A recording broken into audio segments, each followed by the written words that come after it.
नमस्कार, आप देख रहे हैं IBC 24। मैं हूं आपके साथ विजय कुमार पंड्या। छत्तीसगढ़ की खबरों में आपका स्वागत है।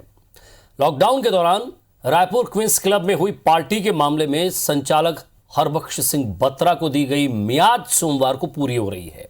हाउसिंग बोर्ड ने संचालक बत्रा को नोटिस थमाकर पूछा था कि क्या उसने क्लब के संचालन का अधिकार किसी और को दिया है, और यदि दिया है तो किस किस अधिकार के तहत दिया है। लेकिन अब तक हरबख्श सिंह बत्रा की तरफ से हाउसिंग बोर्ड को कोई जवाब नहीं दिया गया है। लिहाजा माना जा रहा है कि हाउसिंग बोर्ड अब इस पर कड़ी कार्रवाई कर सकता है।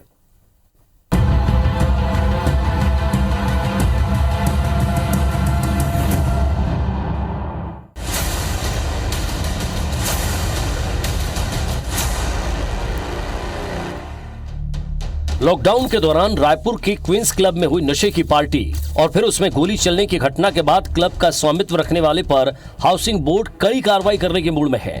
घटना के बाद ही बोर्ड ने क्वींस क्लब के संचालक हरबख्श सिंह बत्रा को नोटिस थमाकर 10 दिनों की जो मियाद दी थी वो मियाद सोमवार को खत्म हो रही है। लेकिन अब तक हरबख्श सिंह बत्रा की ओर से कोई जवाब नहीं आया है। अब माना जा रहा है कि हाउसिंग बोर्ड बत्रा के खिलाफ कड़ी कार्रवाई कर सकता है। हाउसिंग बोर्ड ने मीडिया रिपोर्ट्स का जिक्र करते हुए हरबख्श बत्रा से पूछा है कि क्या उसने क्लब के संचालन का जिम्मा चंपालाल जैन, नेहा जैन, हर्षित सिंघानिया और मिनाली सिंघानिया को सौंपा है, और अगर ऐसा है तो किस आधार से किया है। जानकार मान रहे हैं कि बत्रा के लिए ये स्थिति आगे कुआं और पीछे खाई वाली है। अगर उसने ये स्वीकार किया कि उसने क्लब के संचालन का अधिकार चंपालाल जैन और सिंघानिया परिवार के सदस्यों को बेचा है तो वो हाउसिंग बोर्ड के साथ हुए करार को तोड़ने का दोषी हो जाएगा। लिहाजा उसके हाथ से क्लब का कॉन्ट्रैक्ट भी जा सकता है। अगर उसने इन आरोपों से इनकार किया और कहा कि क्लब का संचालन वो खुद कर रहा है तो फिर पुलिस उसके खिलाफ मामला दर्ज कर गिरफ्तार कर लेगी। दरअसल वो दोनों ही कार्रवाई से बचने के उपाय ढूंढने की जुगत में लगा है। और हमने नोटिस दिया, उसके जवाब का इंतजार भी कर रहे हैं। और उसके बाद जैसा आप बता रहे हैं, अगर स्टेज पे कुछ भी होगा, कोई जो पैसा बकाया होगा तो पैसा सरकार का तो पटाना ही पड़ेगा, कोई भी रहे। सरकार को पैसे को नुकसान किया है, सब चीज़ की जानकारी निकालेंगे और जो भी उचित कार्रवाई होगी करेंगे। हाउसिंग बोर्ड ने बत्रा को एक और नोटिस थमाया है। ये नोटिस उसके बकाया रकम को लेकर है। हाउसिंग बोर्ड ने बत्रा पर क्लब के बकाया शुल्क और लेट पेनल्टी के रूप में 64.28 लाख रुपए चुकाने का नोटिस थमाया है। इस नोटिस पर भी बत्रा की ओर से अब तक कोई जवाब नहीं दिया गया है। बत्रा को एक अन्य नोटिस पुलिस की ओर से भी थमाया गया है, जिसमें उससे क्लब के वर्तमान सभी संचालकों की जानकारी मांगी गई है। हालांकि इस नोटिस का भी बत्रा की ओर से कोई जवाब नहीं दिया गया है। क्वींस के मामले में लॉकडाउन उल्लंघन के मामले में कार्रवाई है। इसके अलावा हत्या के प्रयास का मामला जो दर्ज किया था, उन दोनों ही मामलों में कार्रवाई की गई है। अभी विवेचना में जो भी तथ्य सामने आते जाएंगे उसके आधार पर आगे की कार्रवाई तय की जाएगी। उसको नोटिस अभी दिया गया है कि उससे संबंधित और भी दस्तावेज या और भी समझौते अगर किसी भी तरह के किए गए हैं तो उसके संबंध में वो दस्तावेज उपलब्ध कराएं। इसके अलावा हाउसिंग बोर्ड को जो नोटिस दिया गया था उनके द्वारा उपलब्ध कराया गया है, उसमें उस समझौते का उल्लेख नहीं है। इसलिए बत्रा को इसमें दोबारा नोटिस दी गई है। जो भी दस्तावेज में सामने आएंगे उसके आधार पर आगे की कार्रवाई तय की जाएगी। पैसे, पहुंच और रसूख के दम पर क्वींस क्लब के संचालन में जम के खेल खेला गया। आरोप है कि इसी रसूख के दम पर पूरे लॉकडाउन में यहाँ पार्टियां की गई। और तो और यहाँ आयोजित होने वाली पार्टी का कनेक्शन ड्रग्स सप्लाई से भी जुड़ता दिख रहा है। पुलिस की नजर में भी यहाँ हुई पार्टी और उसका ड्रग्स कनेक्शन सामने आ चुका है। देखना होगा कि इन तमाम खेलों पर पुलिस और हाउसिंग बोर्ड किस तरह की कार्रवाई करता है। Rajesh Raj, IBC 24 Raipur.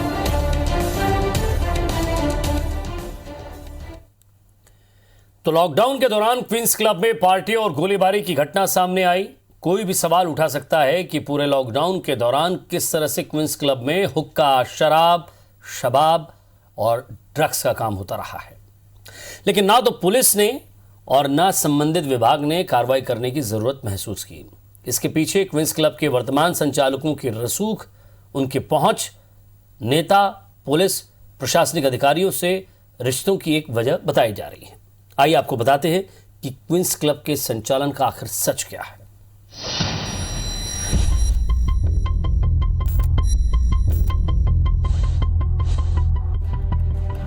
Queen's club में पार्टी के दौरान गोलीबारी की घटना के बाद पुलिस ने जानबूझकर इसकी जांच को पार्टी करने वालों और उसमें शामिल होने वालों तक ही सीमित रखा, जबकि वर्तमान संचालक इस पूरी पूछताछ और जांच प्रक्रिया से बाहर रहे।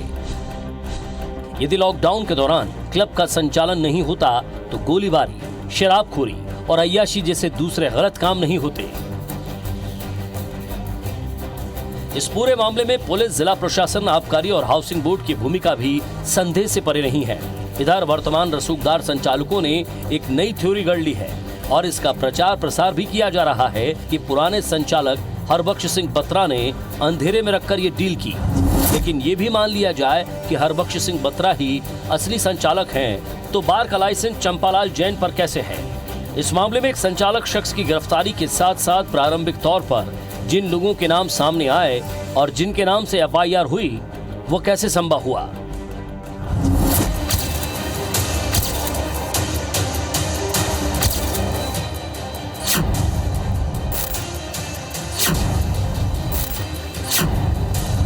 वैसे संभव हुआ कि पार्टी करते जो लोग पकड़े गए, उन्होंने पुलिस को पूछताछ में वर्तमान संचालक के बारे में जानकारी दी थी। इस पूरे मामले की लीपापोती करने के लिए नमित जैन की ओर से पुलिस को एक आवेदन भी दिया गया, जिसमें निष्पक्ष जांच की मांग करते हुए खुद को बचाने के लिए प्लानिंग की गई। लेकिन यहाँ भी एक सवाल उठता है कि क्लब में उनके पिता चंपालाल जैन और उनके परिवार की महिला सदस्य नेहा जैन किस हैसियत से डायरेक्टर थी। सवाल तो ये भी खड़ा होता है कि नमित जैन के साथी जो वहाँ हुक्का पार्लर चला रहा था और महाप्रबंधक की हैसियत से क्लब का कामकाज देख रहे थे, उनसे पूछताछ क्यों नहीं की गई? हत्या के प्रयास की एफआईआर कराने वाला आफताब किसका आदमी है? वो किसके लिए काम करता है? उसका वेतन कौन देता है? पुलिस ने इस एंगल से जांच क्यों नहीं की? पुलिस ने वहां काम करने वालों से पूछताछ में जानने का प्रयास क्यों नहीं किया कि वास्तव में क्लब का संचालन और गतिविधियां कौन संचालित कर रहा था? एक बड़ा सवाल ये भी है कि पुलिस ने गोलीबारी वाले दिन की घटना के साथ साथ उससे पहले की संचालित होने वाली गतिविधियां और उसमें वर्तमान संचालकों की संलिप्तता के बारे में पड़ताल करने के लिए जब्त सीसीटीवी फुटेज की रिकॉर्डिंग की जांच क्यों नहीं की? आखिर किसका दबाव है कि घटना के 15 दिनों बाद तक वर्तमान संचालकों की गिरफ्तारी या पूछताछ उनसे नहीं की जाती है? सामान्य मामलों में तत्परता दिखाने वाली रायपुर पुलिस इन रसूखदारों तक क्यों नहीं पहुंच पा रही है?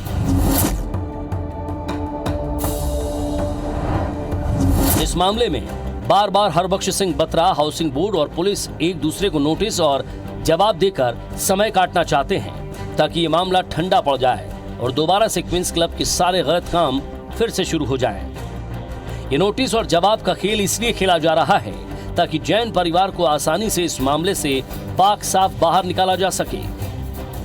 एक सवाल ये भी है कि पुलिस के इंटेलिजेंस विंग ने अपने विभाग, जिला प्रशासन और आबकारी विभाग को ये जानकारी क्यों नहीं दी कि उस क्लब में क्या क्या गतिविधियां चल रही थी। जिला पुलिस का भी अपना इंटेलिजेंस होता है जो शहर की गतिविधियों की जानकारी रखता है। लॉकडाउन में पूर्व मुख्यमंत्री के घर के सामने इतनी बड़ी पार्टी होना और लगातार उस क्षेत्र और क्लब में ड्रग्स की आपूर्ति होते रहना इस बात का सबूत है कि जानबूझकर सारी चीजें चलने दी जा रही थी। नमित जैन के साथ काम करने वाले और उसके साथ सोशल मीडिया में अक्सर स्टेटस अपडेट करने वालों से पुलिस पूछताछ क्यों नहीं कर रही है?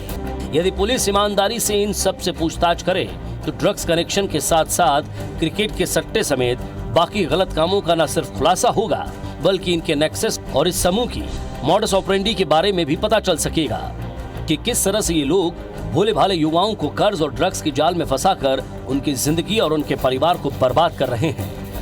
Bureau report, IBC 24। और ज्यादा बातचीत के लिए इस खबर पर हमारे साथ हमारे संवाददाता राजेश राज रायपुर से सीधे हमारे साथ जुड़ रहे लाइव। राजेश, अब हाउसिंग बोर्ड कार्रवाई करने के मूड में है, उनकी तरफ से कोई जवाब नहीं दिया गया बत्रा की तरफ से। सवाल यह है कि आखिर पुलिस क्वींस क्लब के पुराने सीसीटीवी फुटेज क्यों नहीं खंगाल रही है?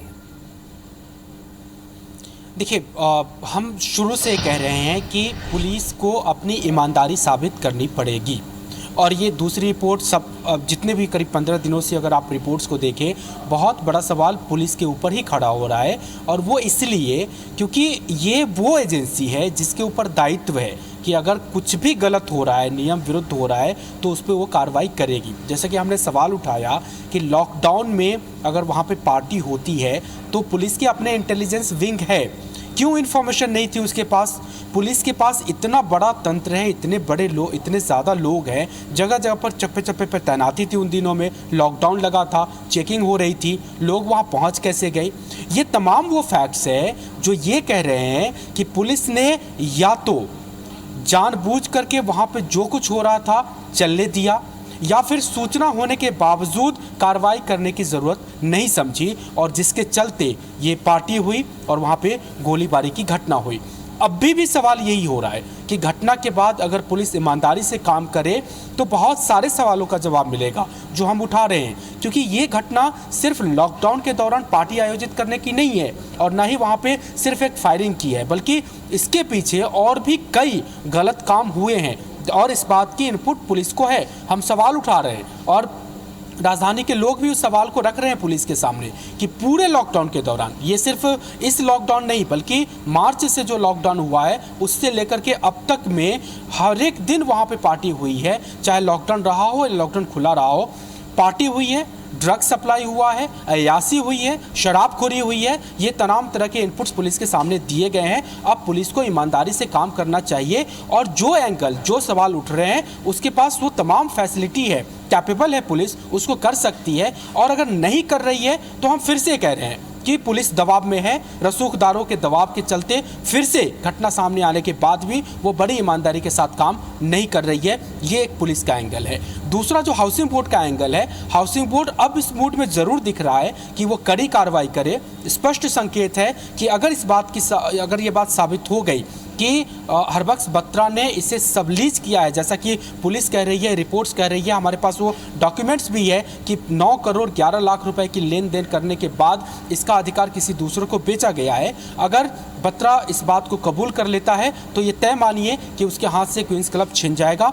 ये हाउसिंग बोर्ड ने मूड भी बना लिया है। लेकिन इस कार्रवाई के साथ साथ हम हाउसिंग बोर्ड के कुछ अधिकारी पर भी सवाल उठा रहे हैं, क्योंकि 4 सालों से बत्रा ने शुल्क जमा नहीं किए, पेनाल्टी नहीं वसूला गया, एक नोटिस तक नहीं भेजा गया। ये कैसे संभव है? यहाँ पे भी रसूख का खेल है। इसलिए शासन के 4 हम प्रमुख विभागों पे सवाल उठा रहे हैं, जिसमें हाउसिंग बोर्ड भी है, पुलिस भी है, आबकारी भी है और जिला प्रशासन भी है। ये घटना बहुत बड़े गोलमाल की ओर इशारा करती है, जिसमें हमारे शहर की नई पीढ़ी का भविष्य जुड़ा है, लॉ एंड ऑर्डर का सवाल जुड़ा हुआ है। चारों को करनी पड़ेगी कार्रवाई, तब जाकर के ये पूरा का पूरा मामला खुलेगा। और हम उम्मीद कर रहे हैं कि अब भी कम से कम कार्रवाई हो, ईमानदारी से कार्रवाई हो और जो वर्तमान संचालक है, जो पूरे मामले के सूत्रधार हैं, उसके और उसके परिवार पे कड़ी कार्रवाई हो। जी शुक्रिया राजेश इस तमाम बातचीत के लिए। तो आखिर अब क्या कार्रवाई होती है, ये चारों विभाग क्या कार्रवाई करते हैं, इस पर भी हमारी नजर रहेगी। बहुत बहुत शुक्रिया इस तमाम बातचीत। नशे के खिलाफ IBC 24 की मुहिम से जुड़े युवा कांग्रेस के राष्ट्रीय प्रवक्ता सुबोध हरितवाल ने रायपुर SSP से मुलाकात की। इस दौरान नशे और सट्टे से जुड़े कई सफेदपोश लोगों के नाम पर लंबी चर्चा की। SSP से हुई मुलाकात में सुबोध ने उन सभी नामों के बारे में लंबी चर्चा की है जो पूर्व में DGP को दिए गए थे। नशे से जुड़े कई बड़े नाम जो क्लबों और हुक्का बार के संचालक हैं, जिन पर पुलिस ने अब तक कोई कार्रवाई नहीं की है, उन पर भी चर्चा हुई। सुबोध के मुताबिक SSP रायपुर ने मामले में कार्रवाई का आश्वासन दिया है।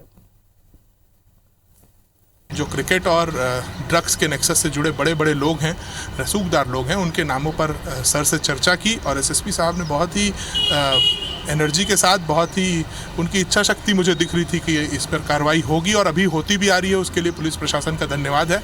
आगे भी कार्रवाई होगी, ये मुझे उनके बिहेवियर से, उनकी एनर्जी से समझ आया। मरवाही उपचुनाव के लिए भारतीय जनता पार्टी ने डॉक्टर गंभीर सिंह को अपना प्रत्याशी बनाया है। गंभीर सिंह पेशे से डॉक्टर हैं और रायपुर के अपना अस्पताल वो चलाते हैं। आदिवासी समाज में उनकी अच्छी पकड़ मानी जाती है। माना जाता है कि वो पूर्व CM रमन सिंह के बेहद करीबी हैं। कांग्रेस पार्टी हालांकि कह रही है कि कोई भी उम्मीदवार हो मरवाही से कांग्रेस ही जीतेगी। कैबिनेट मंत्री प्रेम साय टेकाम ने कहा है कि कांग्रेस का 70वां विधायक मरवाही से ही होगा। उन्होंने कहा कि छत्तीसगढ़ में कांग्रेस की सरकार आने के बाद मरवाही को जिला बनाया गया है और करोड़ों रुपए के विकास कार्य हो रहे हैं। 15 साल में मरवाही की जिन्होंने कोई सूद नहीं ली, पूरा उनकी उपेक्षा की गई, वहाँ पर विकास काम कुछ हुए नहीं। ऐसी स्थिति में कांग्रेस की सरकार ने वहाँ पर जो विकास की गंगा वहाँ पर बहाई है। डॉक्टर गंभीर सिंह वहाँ पर जो अनुसूचित जनजाति का बाहुल्य है, उस बाहुल्य समाज से आते हैं और एक पढ़े लिखे डॉक्टर हैं और मुझे लगता है कि इसके माध्यम से वहाँ की जनता भारतीय जनता पार्टी के पक्ष में वोट देगी और भारतीय जनता पार्टी जीत कर आएगी। भारतीय जनता पार्टी ने एक मजबूत कैंडिडेट दिया है, लगातार उनका संपर्क रहा है, लोगों की सेवा की है उन्होंने, तो एक मजबूत कैंडिडेट के रूप में और भारतीय जनता पार्टी मजबूती के साथ लड़ रही है। नगर प्रशासन मंत्री शिव डहरिया के नाम से फर्जी फेसबुक आईडी बनाकर पैसे मांगने का एक मामला सामने आया है। मंत्री डहरिया ने आज रायपुर साइबर क्राइम में इस मामले की शिकायत दर्ज कराई है। साइबर क्राइम ने तुरंत फर्जी फेसबुक आईडी को ब्लॉक कर आगे की कार्रवाई शुरू कर दी है। मंत्री के समर्थकों ने उन्हें मामले की जानकारी दी। फर्जी फेसबुक आईडी में मंत्री डहरिया के ओरिजिनल फेसबुक आईडी से लगी फोटो, पता और पद जैसी अन्य जानकारियां डाली गईं। इससे लोगों को फर्जी आईडी और ओरिजिनल आईडी में फ़र्क समझ में नहीं आ रहा था। मंत्री के एक समर्थक के पास जब फर्जी आईडी से पैसे मांगने का मैसेज मिला तो पूरे मामले की शिकायत साइबर क्राइम से की गई। छत्तीसगढ़ प्रदेश राइस मिलर्स एसोसिएशन ने दो फाड़ हो गई है। एसोसिएशन की 1250 अरवा राइस मिलर्स ने अलग होकर छत्तीसगढ़ प्रदेश अरवा राइस मिलर्स एसोसिएशन बना लिया है। छत्तीसगढ़ प्रदेश राइस मिलर्स एसोसिएशन के पूर्व अध्यक्ष योगेश अग्रवाल छत्तीसगढ़ प्रदेश अरवा राइस मिलर्स एसोसिएशन के नए अध्यक्ष बनाए गए हैं। काफ़ी समय से राइस मिलर्स वर्तमान अध्यक्ष की कार्यप्रणाली से नाराज चल रहे थे।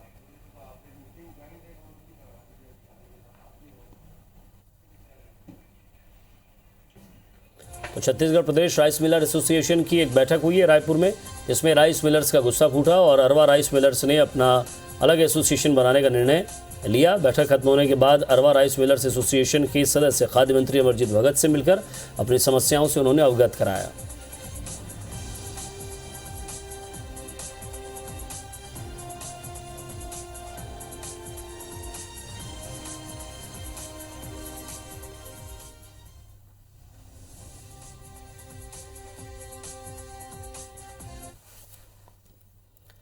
शनिवार की देर रात राजनांदगांव जिले के सोमानी थाने के उड़ता पंजाब ढाबे से दुर्ग के एक व्यापारी के नाबालिग बेटे की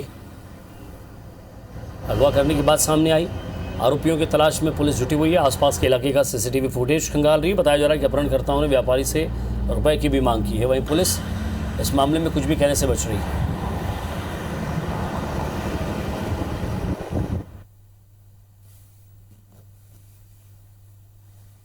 16 साल का लड़का का सोमनी क्षेत्र में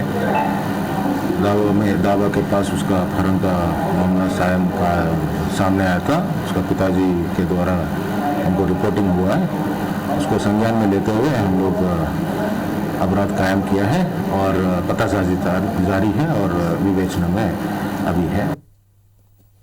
जशपुर जिले के तपकरा थाने के करडेगा क्षेत्र में युवती के अपहरण और गैंगरेप के मामले में पुलिस ने 2 आरोपियों को गिरफ्तार किया है। वहीं पुलिस फरार एक अन्य आरोपी की सरगर्मी से तलाश कर रही है।